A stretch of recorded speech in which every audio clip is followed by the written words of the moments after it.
Bonjour à tous et bienvenue pour cette nouvelle masterclass. Aujourd'hui, nous avons le plaisir d'accueillir Gérard Stedel. Bonjour Monsieur Stedel. Bonjour, bonjour. Pour commencer, est-ce que vous pouvez déjà vous faire une rapide rétrospective de votre parcours? Alors, depuis que je suis né ou... Non, je pense après vos formations, après votre parcours. Non, bon, j'ai fait un bac plutôt littéraire, puisque j'ai encore fait du latin au bac. Donc, ça peut servir aussi dans la langue française. J'ai aussi fait du grec. Oui, après j'ai fait Sciences Po. Et à l'époque, on n'avait pas trop l'habitude de faire des parcours plus longs. C'est-à-dire qu'une fois qu'on a fait 3 ans, c'était généralement suffisant. Je suis sorti quand même en 74, ça remonte un petit peu. Et donc je suis rentré après dans la vie professionnelle, en ayant fait le service militaire avant, parce que ça c'était important aussi. Et c'était obligatoire, ce qui n'est plus le cas aujourd'hui. Donc Sciences Po Strasbourg. Sciences Po Strasbourg, je suis encore trésorier aujourd'hui de l'association. Donc je suis trésorier depuis 35 ans de cette association. Donc je veux passer la main, donc je charge de volontaires. Dans le monde associatif, c'est pas toujours simple parce que c'est que du bénévolat. Tout à fait. J'ai pu noter également que vous avez été plusieurs fois décoré. Donc en 2011, en 2006, même plutôt en 97, si je ne me trompe pas. Est-ce que vous pouvez faire une... Ouais, vous savez, les décorations, en fait, ça vient souvent parce que vous êtes impliqué dans un certain nombre d'associations ou d'activités dans la cité. Hein. Donc, moi, quand je suis rentré dans la banque, parce que j'ai fait une carrière de banque. En Allemagne En Allemagne, mais d'abord en Alsace, au Wacken. Donc, et puis, j'étais un bon footballeur. Donc j'ai souvent fait du sport, bien entendu, entre autres du football, mais aussi du golf, enfin d'autres activités sportives. Et je suis devenu président d'une activité de l'activité sportive de Crédit Mutuel. Donc c'est un comité de 33 membres, donc 33 disciplines sportives différentes. Et là j'ai fait ça durant 20 ans. Et alors, au bout de 20 ans, vous recevez une médaille de la jeunesse et sport, parce que vous avez bien travaillé. Voilà, donc je suis diplômé de jeunesse et sport, et puis mes activités militaires, parce que je suis officier de réserve, donc j'ai fait l'école de cavalerie à Saumur, et après je commandais un peloton de chars, puisque la cavalerie aujourd'hui ce ne sont plus les chevaux, mais les chars. Et donc suite à ça, j'ai fait une carrière dans la réserve. Et donc là, j'ai été décoré des services militaires, volontaires. Là, je suis aujourd'hui au niveau le plus élevé, au niveau or. Et aussi à l'Ordre national du mérite, où je suis officier. Voilà. D'accord, très bien. Des très belles récompenses en soi. Donc c'est Oui. quand même un parcours qui est pas, on va dire, traditionnel. Vous savez, il y a beaucoup de gens qui font des tas d'activités qui ne sont pas décorées. Hein. Je connais même qui sont décorés et qui n'ont pas fait grand-chose. Oui. Donc, on trouve de tout. Hein. On a les deux profils. Voilà. Donc ça, c'est un peu pour votre parcours. Mais donc on en a parlé tout à l'heure en préambule, mais l'Union internationale des Alsaciens. Donc vous êtes président. Est-ce que vous pouvez nous expliquer concrètement? Oui, alors, donc peut-être un tout petit retour en arrière sur l'histoire, puisque avant on avait évoqué que je suis parti en Allemagne, j'ai fait 25 ans de banque en Allemagne. Et quand je suis arrivé dans ce pays, bien qu'il soit frontalier, mais je ne connaissais personne. Et quand vous arrivez dans un pays que vous ne connaissez personne, ce qu'il faut faire, c'est de se faire son réseau. Et donc, pour faire ce réseau, je me suis dit, tiens, je vais voir s'il y a des Alsaciens à Francfort. Et j'en ai trouvé un qui était installé depuis une vingtaine d'années. Et je lui ai dit si on connaissait d'autres. Donc, il en connaissait 4-5 autres. On s'est réunis. Et à partir du moment où on était 6-7, j'ai dit, on va pouvoir peut-être faire une association. Et de fil en aiguille, avec l'aide du consulat, on a écrit à tous ceux qui étaient nés en Alsace et répertoriés au consulat. Et la première réunion, on était 180 personnes. Donc c'était énorme. Et nous, on a lancé l'association à Francfort. Après, j'ai fait la même chose à Stuttgart, à Munich, à Berlin, à Hambourg, à Düsseldorf. On a quadrillé l'Allemagne. Et donc, voilà, c'était le début du réseau. Mais je ne savais pas que parallèlement, il y avait d'autres associations d'Alsaciens à l'étranger. Et c'est là aussi que j'ai appris qu'il y en a qui existent depuis très longtemps, donc, et qui vont fêter leur 150e anniversaire l'année prochaine. Ce sont les Alsaciens qui sont partis après la guerre de 70. qu'on appelait les optants. Donc ils ont opté pour la nationalité française en partant. Et ils ont créé de par le monde des associations, parce que vous imaginez bien que les Alsaciens qui débarquent à New York, ils partent du Havre avec le bateau, ils arrivent à New York, il n'y en a pas un qui parlait anglais. Et donc ils se sont regroupés, et c'est un peu la genèse de toutes les associations, c'est l'entraide et la solidarité. C'était dans le temps, c'était comme ça, aujourd'hui aussi, c'est un peu ça, c'est-à-dire on se retrouve inter pares. Et voilà, donc j'ai appris qu'il y avait une association et qui va fêter maintenant les 150 ans l'année prochaine, celle de Paris aussi, puisque les Alsaciens sont partis par le monde un peu partout. Celle de Lausanne aussi, 150 ans. Et puis entre-temps, on en a 55 aujourd'hui dans l'Union internationale. Et on en a au moins 20 en gestation. Donc voilà. Donc ça Il part, y a de la relève. Ça part en fait juste d'un rassemblement de quelques Alsaciens, vraiment.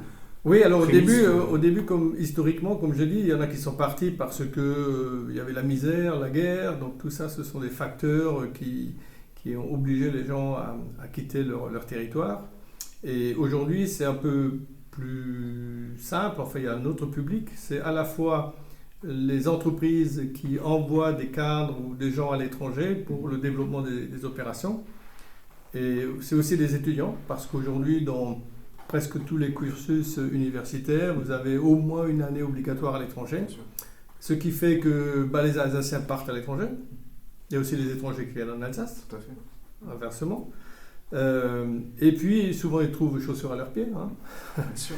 Et s'ils ne reviennent pas, ou ils reviennent plus tard, ou alors ils travaillent à l'étranger. Donc aujourd'hui, dans le réseau, on a surtout des expatriés.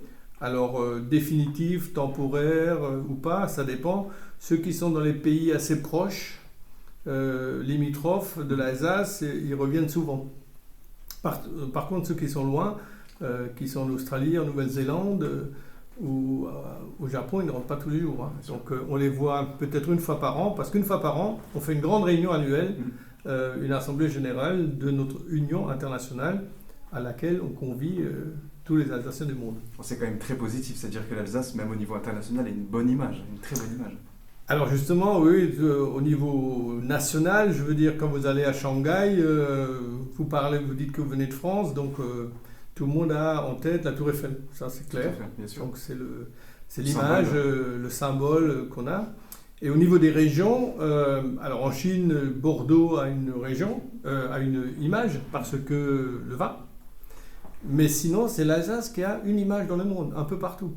C'est vraiment la première région française connue à l'étranger.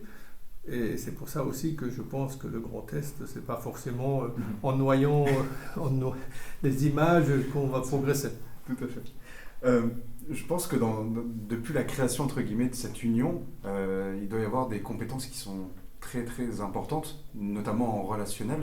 Est-ce que vous pouvez peut-être conseiller nos étudiants ou alors les personnes qui vont regarder cette masterclass et d'expliquer justement l'intérêt d'avoir un bon relationnel pour justement faire en sorte de pouvoir regrouper, dans votre cas de figure, des Alsaciens du monde entier? Je pense qu'il faut... déjà, il faut avoir des qualités techniques, je dirais, c'est-à-dire il faut avoir un bon métier pour pouvoir faire son trou quelque part à l'étranger. Il faut aussi quelques qualités humaines, parce que pour regrouper ou faire regrouper les gens, il faut avoir le sens de la convivialité. Bien sûr. Et puis après, il faut connaître les langues, parce que vous ne pouvez pas vous installer quelque part sans parler la langue du pays. Ou alors très difficilement. Je veux dire, si vous parlez anglais en Chine, certes, vous arrivez à faire quelques affaires, mais il vaut mieux parler chinois en Chine, avec un chinois. Je suis tout à fait d'accord. Et je pense qu'on en avait parlé notamment dans une masterclass précédente avec le consul général de Tunisie, et qui nous expliquait qu'il avait au moins, il me semble, 5-6 langues qu'il a dû apprendre justement pour pouvoir nouer un peu plus d'amitié avec tous ses interlocuteurs de différents pays. Sachant qu'en plus de ça, le statut de consul général est quand même important, et au niveau des relations, je pense que ça change. Alors, bien entendu, je pense que les études, c'est important. Donc, il faut déjà réussir ses études, avoir un diplôme. Mais dans tous les cas de figure, il faut parler des langues. Aujourd'hui, c'est incontournable. Avec le français seul, ça ne marche plus. Nous, dans notre association, par exemple, je prends les boulangers. On a un boulanger qui est à Mühldorf, alsacien, qui est en Bavière. Il y en a un qui est à Chicago. à Chicago, c'est le roi, il a déjà 10 boulangeries avec la baguette, il fait fureur, il n'y a pas de problème. Mais s'il ne parle pas anglais, c'est cuit. Donc voilà. Donc si vous allez quelque part, il faut parler la langue du pays. Donc il faut apprendre des langues. Voilà, c'est indispensable. Alors je conseille toujours aux Alsaciens en Alsace d'en parler au moins 3, c'est-à-dire l'allemand, parce que c'est la langue du voisin, et l'anglais, c'est la langue un peu des affaires et internationale. Tout à fait. Comment on fait pour rejoindre justement cette association ? Alors, nous sommes évidemment très ouverts, puisque c'est l'objectif d'accueillir les Alsaciens et amis de l'Alsace, notamment à l'étranger. Bon, aussi en Alsace, mais on ne va pas faire adhérer tous les Alsaciens, les 2 millions d'Alsaciens en Alsace à notre association. Non, à l'étranger, c'est les amis de l'Alsace, tous ceux qui aiment l'Alsace, qui sont nés ici ou Alsaciens de cœur. Et donc, il suffit d'aller sur notre site internet, alsacemonde.org, et où vous trouvez tous les renseignements, toutes les activités dans le monde, tout ce qu'on fait un peu partout. Et on cherche encore des tas d'étudiants qui rentrent dans leur pays. Alors, il y a 10 000 étudiants à Strasbourg. Donc, on a une convention avec l'université. On essaye aussi de nous présenter auprès de ces étudiants pour que quand ils rentrent, on puisse les récupérer dans notre réseau, qu'ils ne soient pas perdus pour l'Alsace. Voilà. Parce que ceux qui sont à l'ENA à Strasbourg, j'en connais certains, ils rentrent au Togo, en Ukraine, mais il faut pouvoir les suivre. Et donc, c'est pour ça qu'on a... Enfin, c'est pas pour ça qu'on a le réseau, mais grâce à notre réseau, on arrive à garder les contacts. Très bien. Monsieur Stedel, merci beaucoup d'avoir répondu à toutes mes questions. Ce fut un plaisir d'avoir pu échanger avec vous pendant ces quelques minutes. Je vais laisser la parole à Monsieur Hamel, notre directeur, qui va pouvoir conclure sur cette masterclass. Merci. Un grand merci. Un grand merci. On prend toujours grand plaisir avec Umut, tous les étudiants qui suivent ces masterclass, à écouter des personnes de grande qualité comme vous. Et, il y a tout à l'heure que j'ai entendu Saumur, cavalerie, et m'a fait plaisir de vous faire le numéro 1, pratiquement, il vient de sortir de presse. Et qu'est-ce que je vois ? La bataille de Reichshofen avec des cavaliers. Je crois que Saumur a fait en sorte. Mais il n'y a pas que ça, il n'y a pas que Saumur. Pourquoi la bataille de Reichshofen ? En fait, on a pris ça pour la une de notre revue qui paraît donc trimestriellement et qui est adressée à toutes les ambassades, tous les consulats dans le monde. Donc on est la seule région française à faire ça. Et donc on choisit toujours une couverture qui rappelle un peu l'Alsace d'une façon ou d'une autre, soit au niveau de la gastronomie, soit au niveau des paysages, soit au niveau du patrimoine. L'avant-dernier, c'était sur le Mont Saint-Odile, puisque c'est la patronne de l'Alsace. Et là, c'est la bataille de Reichshofen, dite de Reichshofen, qui a eu lieu à Morsbronn, donc c'est un village à une dizaine de kilomètres, où il y avait la charge des cuirassiers contre les Prussiens. Et ça nous rappelle, ça commémore le 150e anniversaire, entre guillemets, de cette bataille qui a eu lieu en août 1870.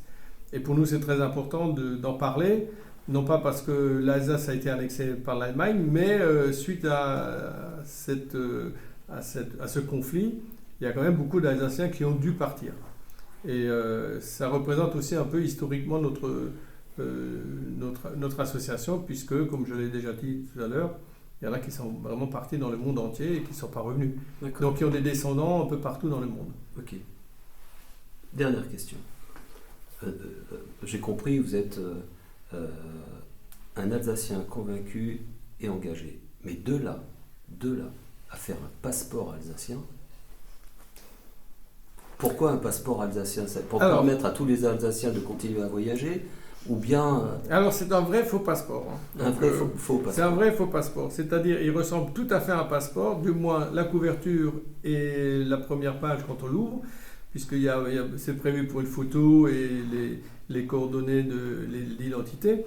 Par contre, après, c'est un résumé de l'Alsace, puisqu'à chaque page, il y a un thème différent.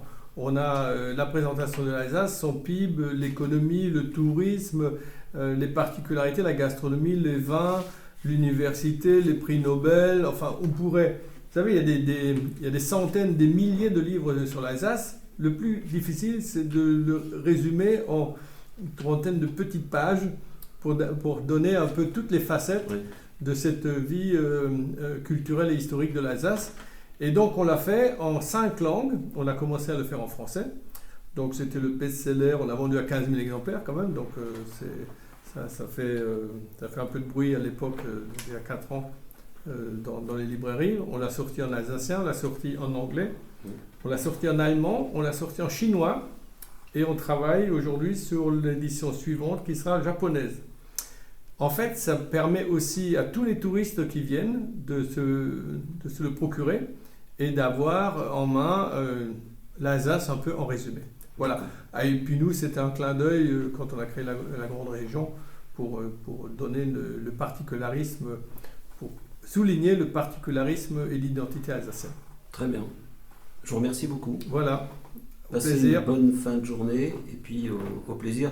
Et je crois que tout à l'heure vous m'avez dit quand on arrive en Alsace, on ne quitte jamais plus l'Alsace. Ça, je crois, bon, il y avait le film sur les ch'tis que vous avez vu, donc c'est un peu pareil, on pleure 2 fois, mais chez nous on ne pleure pas, mais on est content et on ne part plus. Voilà, c'est pareil. Merci beaucoup. beaucoup.